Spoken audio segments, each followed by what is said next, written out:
Hello, this video is going to look at the banquet scene, Act 3, Scene 4 in Macbeth, which gives us a dramatic demonstration of Macbeth's failure to appear as a noble, dignified king. When Banquo's ghost appears, mid-banquet, we see Macbeth's mental disorder spill out all over the stage, causing social disorder.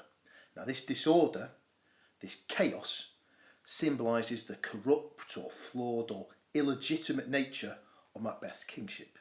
I mean, it's fair to say in this scene, Macbeth makes a right royal mess of things. Now, the dramatic impact of this scene hinges on contrast. And let me tell you, if you start talking about contrast in an exam, you're going to get an examiner very excited because you're analysing structure. You're taking two features or facets or parts of a scene and linking them together. That's a high-level skill that you'll be justly rewarded for if you do it properly. This scene starts with a really strong sense of order to it, but the scene is pitched into chaos by Macbeth's response to a ghost that only he can see. There's your contrast, order to chaos. Now, the trigger for this change is the news that Fleance lives. This is, if you like, the trigger for this ghostly hallucination of Macbeth's, because this news that Fleance is still alive ramps up Macbeth's anxieties. You remember the witch's prophecies that one of Banquo's descendants will become king, and as long as that lad Fleance is running around out there somewhere, Macbeth's kingship is not secure. So yeah, this scene, Act 3, Scene 4, ultimately descends into chaos. But let's get back to the initial order though. How does Shakespeare establish or present this sense of order and dignity, which I would argue is reflective of an ordered society and lends dignity to Macbeth's kingship? It legitimises it, if you will. Now let's look at that first stage direction.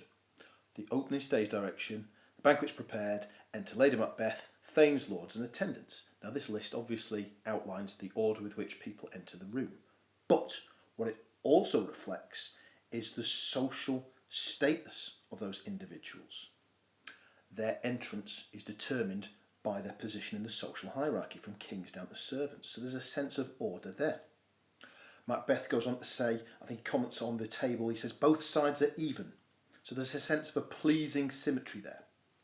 Lady Macbeth talks about things happening in best time. There's a sense then that there's something very well orchestrated or choreographed about this banquet. It's almost like a dance. Everyone knows their parts and their positions and perform accordingly. And Macbeth says, doesn't he, you know your own degrees, sit down. The guests are aware of their own ranks and they position themselves accordingly at the dining table. And to heighten the dignity of the occasion, Macbeth rolls out the royal we. You'll notice he doesn't say, I will mingle, I will require. He uses the plural pronoun known as the royal we. So he says, ourself will mingle, we will require. And what this does is establishes an aura of dignity, a royal or a regal authority about him. Because don't forget, this is a ceremony, it's a formal occasion. And Macbeth talks about the source to meat is ceremony. This is more than just a meal. It is an attempt by Macbeth to validate his rule through the laying on of a royal banquet. Act 3, Scene 4 then starts very well for Macbeth. It's all milk and honey, it's all going beautifully, isn't it? And then bam, he's hit with the bad news. He's just having a little bit of light banter with one of Banquo's murderers, which is understandable because he's thinking, great, the one man who suspects me of the crime of regicide is now at the picture. Then he hears the terrible news that Fleance, Banquo's boy, has fled. Fleance lives, and that's like a starter pistol. Bang! From here on in, the chaos starts, and we see that slide into disorder. Now, if you're ever lucky enough to hear the BBC radio version of Macbeth with Stephen Delane in the title role, he hisses the line that follows the revelation that Fleance lives. He hisses that line, here comes my fit again. And it really helps to capture the frustration, the onset of hysteria that is now characterising Macbeth. Macbeth goes on to say that because Fleance is alive, he feels cabined, cribbed, confined, bound into saucy doubts and fears. I love the use of those harsh consonants here, the k and the b sounds, known as plosives, because they really help to capture that sense of frustration that Macbeth feels over Fleance's escape, and a sense of his own entrapment. He no longer feels free and secure. You could also argue that cabined, cribbed, confined, bound in, these words all mean the same thing. So he's losing control, he's ranting a little bit. We're seeing that onset of hysteria. And then comes the money shot. Macbeth goes back into the banquet. He's suitably rattled, of course, and his mental instability manifests in a supernatural hallucination. He sees Banquo's ghost. No other character, just Macbeth, sees this apparition.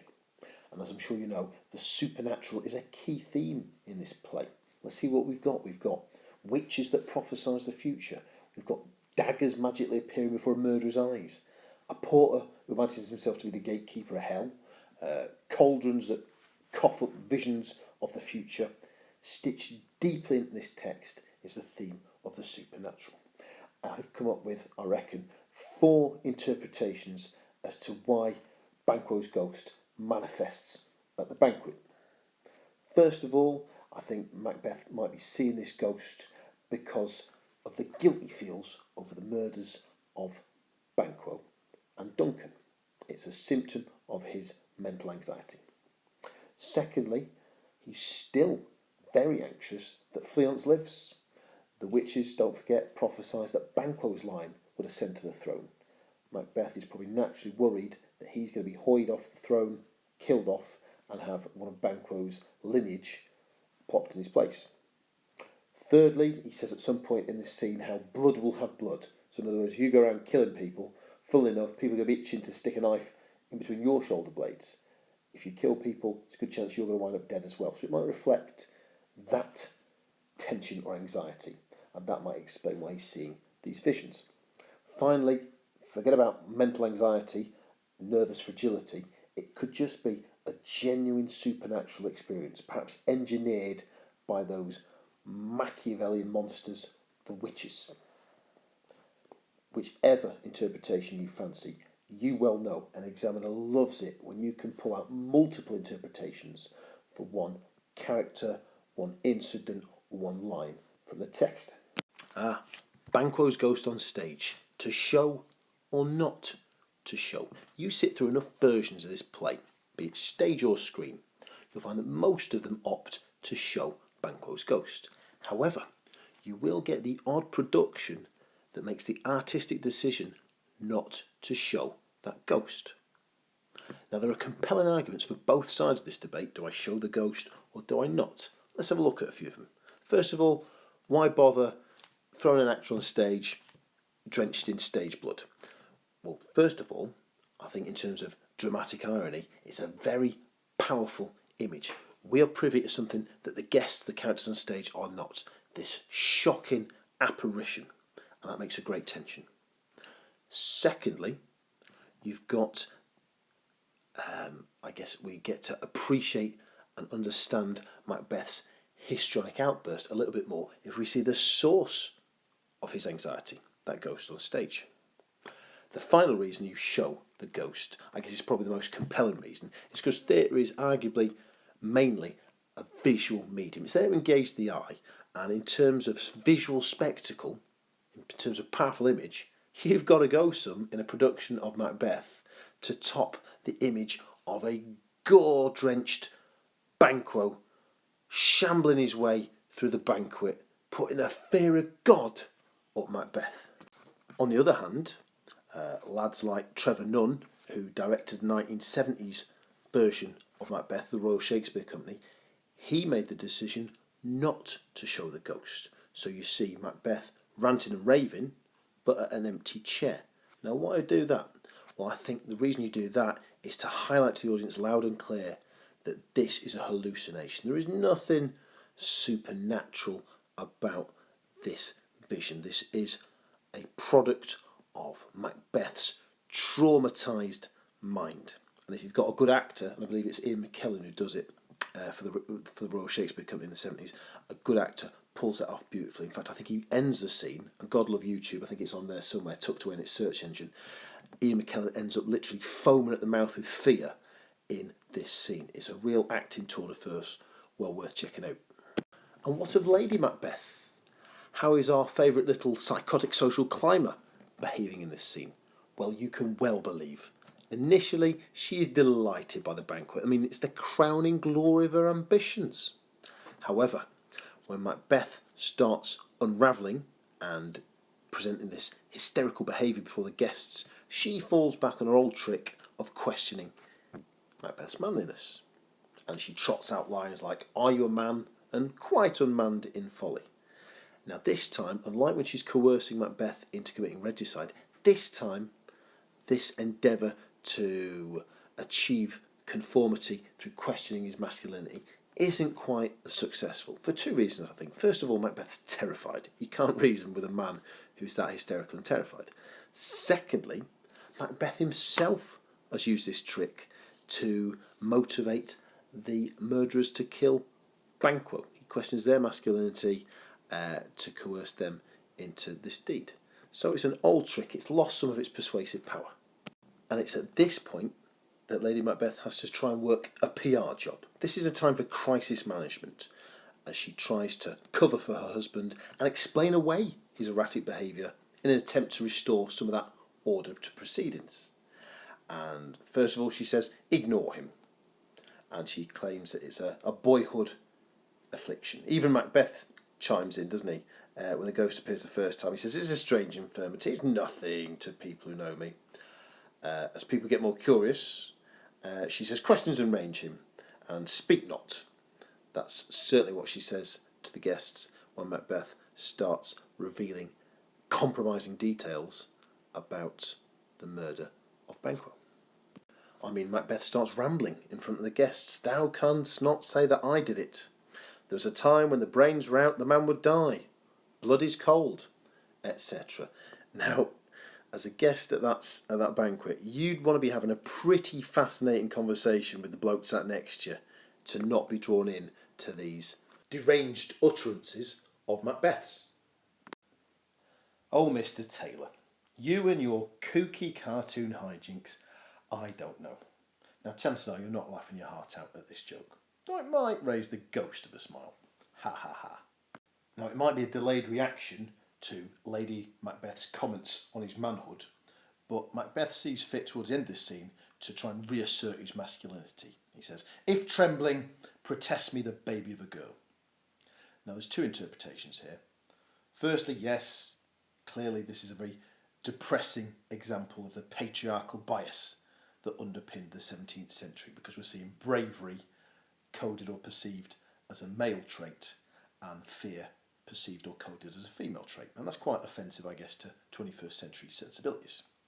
Secondly, if trembling, protest me the baby of a girl, that's a nonsensical utterance. I mean, I don't care if you've got biceps like watermelons or noodle arms. Either way, you started life as the baby of a girl. So it reveals the extent of Macbeth's mental instability, this nonsensical utterance.